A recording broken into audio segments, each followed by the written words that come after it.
ಮಳೆ ಹಾನಿ ಪ್ರದೇಶಗಳ ಬಗ್ಗೆ ಸಿಎಂ ಸಿದ್ದರಾಮಯ್ಯ ಹಾಗೂ DCM DK Shivakumar BBMP war ರೂಮ್ನಲ್ಲಿ ಕುಳಿತು ಅಧಿಕಾರಿಗಳಿಂದ ಮಾಹಿತಿ ಪಡೆದಿದ್ದಾರೆ. ವರ್ಚುವಲ್ ಮುಖೇನವೇ ಜನರ ಸಮಸ್ಯೆಗಳನ್ನು ಆಲಿಸಿದ್ದಾರೆ. Manyata tech park, Sai layout ಸೇರಿದಂತೆ ಹೆಚ್ಚು ಹಾನಿಯಾದ ಪ್ರದೇಶಗಳ ಬಗ್ಗೆ ಮಾಹಿತಿ ಪಡೆದುಕೊಂಡಿದ್ದಾರೆ. ವರ್ಚುವಲ್ ಮೀಟಿಂಗ್ ಬಳಿಕ ಸಿಎಂ ಸಿದ್ದರಾಮಯ್ಯ, ಡಿಸಿಎಂ ಡಿಕೆ ಶಿವಕುಮಾರ್ ಮಳೆ ಹಾನಿ ಬಗ್ಗೆ ಮಾಹಿತಿಯನ್ನು ನೀಡಿದ್ದಾರೆ. ಅನಿರೀಕ್ಷಿತ ಮಳೆಯಿಂದ ಅನಾಹುತಗಳು ನಡೆದಿದೆ. 190 ಕಿಲೋಮೀಟರ್ ರಾಜಕಾಲುವೆ ತಡೆಗೋಡೆ ನಿರ್ಮಾಣ ಮಾಡುವ ಕೆಲಸ ನಡೀತಾ ಇದೆ.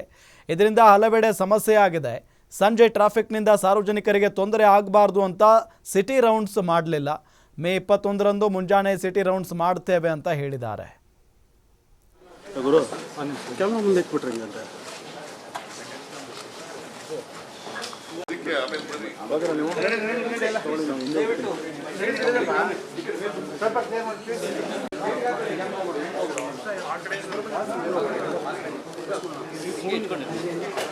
ಸರ್ ಒಂಚೂರು ಒಂದು ವಿಜಲ್ಸ್ ತಗೊಂಡು ಈ ಕಡೆ ಬಂದ್ಬಿಟ್ಟು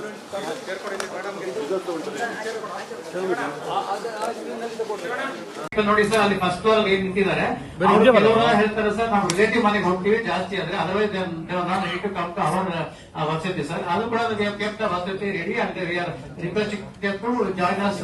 ಇದು ಶಿಫ್ಟ್ ಮಾಡೋದಕ್ಕೆ ಮಾಡ್ತಾರೆ ಸರ್. ಇಬ್ಬರು ಪಬ್ಲಿಕ್ ಇದ್ದಾರೆ ಸರ್, ತಾವು ಮಾತಾಡ್ತೀನಿ ನಾನು ಕೊಡ್ತೀನಿ ಸರ್. ಮಾತಾಡ್ತಾ ಸರ್.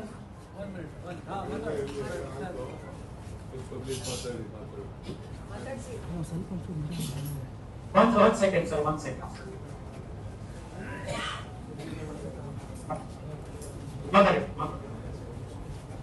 ಹೇಳಪ್ಪ, ಸಿಎಂ ಇದ್ದಾರೆ, ಹೇಳು ತಮ್ಮ.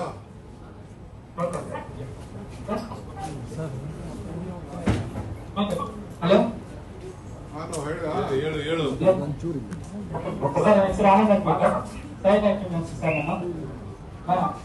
ಬೆಳಗ್ಗೆ 4:30 ಸಂತೋಷದಲ್ಲಿ 80% ಕಂಪ್ಲೀಟ್ ಇದೆ. ನೀವು ಊಟದ ವ್ಯವಸ್ಥೆ ಮತ್ತೆ ಟ್ಯಾಕ್ಟರ್ ವ್ಯವಸ್ಥೆ ಎಲ್ಲ ಮಾಡ್ತಾರೆ ಸರ್. ಪೊಲೀಸ್ ಸರ್ ಮತ್ತೆ ಎಲ್ಲ ಸಿಬ್ಬಂದಿಯವರು ನಮಗೆ ಹೆಚ್ಚಿನ ಸಹಾಯ ಮಾಡ್ಕೊಡ್ತಾರೆ ಸರ್.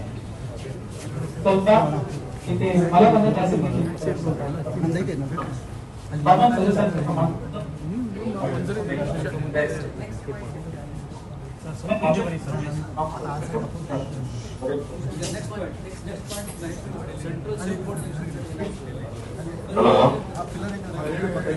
ಹಲೋ ಅಣ್ಣ, ನಾನು ಎಕ್ಸ್ ಕಾರ್ಪೊರೇಟರ್ ರಾಧಮ್ಮ ವೆಂಕಟೇಶ್ ಅಂತ ಹೇಳ್ಬಿಟ್ಟು ರಾತ್ರಿ 3 ಗಂಟೆಯಿಂದ ಮಳೆ ಸುರಿದು ಈ ಸಮಸ್ಯೆ ಬಹಳಷ್ಟು ಕಡಿಮೆ ಆಗ್ಲಿಕ್ಕೆ ಸಾಧ್ಯ ಆಗ್ತದೆ. 24 ಕೆಲಸ ನಡೀತಾ ಇದೆ. ಅದರಲ್ಲಿ 24 ಕೆಲಸ ನಡೀತಾ ಇದೆ. ಅದರಲ್ಲಿ 24 ಕೆಲಸ ನಡೀತಾ ಇದೆ. ಸೊ ನಾನು ಇಲ್ಲಿ ಯಾಕೆ ಇಲ್ಲಿ ಬಂದೆ ಅಂತಂದ್ರೆ, ಸಾಯಂಕಾಲದ ಹೊತ್ತು ಟ್ರಾಫಿಕ್ ಪ್ರಾಬ್ಲಮ್ ಇರ್ತದೆ, ತೊಂದರೆ ಆಗುತ್ತೆ, ಜನರಿಗೆಲ್ಲ ತೊಂದರೆ ಆಗುತ್ತೆ. ಅದಕ್ಕೆ ನಾಳಿದ್ದು ಮತ್ತೆ ಕತ್ಲೆ ಆಗ್ತದೆ, 6 ಗಂಟೆ ಆದ್ರೆ ಕತ್ಲೆ ಆಗ್ಬಿಡ್ತದೆ. ಅಲ್ಲಿ ನೋಡಕ್ ಆಗೋದಿಲ್ಲ, ಜನಗಳ ಜೊತೆಲೂ ಮಾತಾಡಕ್ಕಾಗಲ್ಲ. ತೊಂದರೆ ಇರ್ತಕ್ಕಂಥ ಜನಗಳಿಗೆ ಅವರ ಅಹವಾಲನ್ನು ಕೂಡ ಕೇಳಕ್ಕಾಗಲ್ಲ. ಈ ಸಮಸ್ಯೆ ಬಹಳಷ್ಟು ಕಡಿಮೆ ಆಗ್ಲಿಕ್ಕೆ ಸಾಧ್ಯ ಆಗ್ತದೆ. 24 ಕೆಲಸ ನಡೀತಾ ಇದೆ. ಅದರಲ್ಲಿ 24 ಕೆಲಸ ನಡೀತಾ ಇದೆ. ಅದರಲ್ಲಿ 24 ಕೆಲಸ ನಡೀತಾ ಇದೆ. ಸೊ ನಾನು ಇಲ್ಲಿ ಯಾಕೆ ಇಲ್ಲಿ ಬಂದೆ ಅಂತಂದ್ರೆ, ಸಾಯಂಕಾಲದ ಹೊತ್ತು ಟ್ರಾಫಿಕ್ ಪ್ರಾಬ್ಲಮ್ ಇರ್ತದೆ, ತೊಂದರೆ ಆಗುತ್ತೆ, ಜನರಿಗೆಲ್ಲ ತೊಂದರೆ ಆಗುತ್ತೆ. ಅದಕ್ಕೆ ನಾಳಿದ್ದು ಮತ್ತೆ ಕತ್ಲೆ ಆಗ್ತದೆ, 6 ಗಂಟೆ ಆದ್ರೆ ಕತ್ಲೆ ಆಗ್ಬಿಡ್ತದೆ. ಅಲ್ಲಿ ನೋಡಕ್ ಆಗೋದಿಲ್ಲ, ಜನಗಳ ಜೊತೆಲೂ ಮಾತಾಡಕ್ಕಾಗಲ್ಲ.